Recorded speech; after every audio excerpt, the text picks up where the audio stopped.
নারায়ণগঞ্জের সোনারগাঁওয়ে অনুষ্ঠিত হয়েছে বিএনপির সম্প্রীতির সমাবেশ।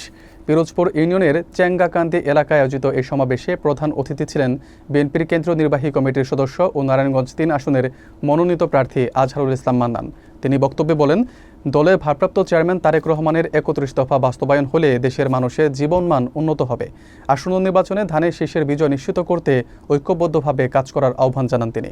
বিস্তারিত দেখুন মোহাম্মদ আক্তার হোসেনের তথ্যচিত্রে। সোনারগাঁও উপজেলার পিরোজপুর ইউনিয়নের চেঙ্গাকান্দি এলাকায় শনিবার বিকেলে বিএনপির উদ্যোগে সম্প্রীতির সমাবেশ অনুষ্ঠিত হয়, এমনটাই জানা গেছে।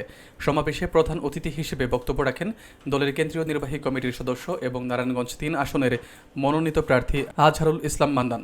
তিনি উল্লেখ করেন যে দলের ভারপ্রাপ্ত চেয়ারম্যান তারেক রহমানের ঘোষিত ৩১ দফা বাস্তবায়িত হলে দেশের মানুষ শান্তি, নিরাপত্তা ও উন্নত জীবনযাপনের সুযোগ পাবে বলে তার অভিমত।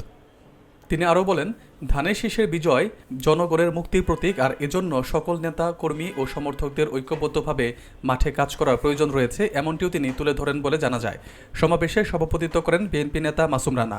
এছাড়া উপস্থিত ছিলেন সোনারগাঁ থানা বিএনপির সাধারণ সম্পাদক মোশাররফ হোসেন, সাবেক জেলা আহ্বায়ক মনিরুল ইসলাম রবি, সাবেক কাউন্সিলর আয়েশা আক্তার দিনা, জেলা যুবদলের সিনিয়র যুগ্ম আহ্বায়ক খায়রুল ইসলাম সজীব, উপজেলা বিএনপির যুগ্ম সাধারণ সম্পাদক আতাউর রহমান সহ স্থানীয় নেতৃবৃন্দ।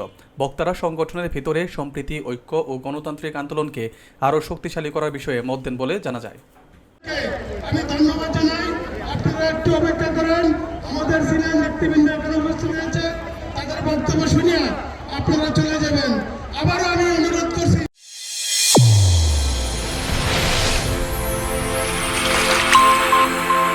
চ্যানেল A1 হৃদয়ের স্পন্দন।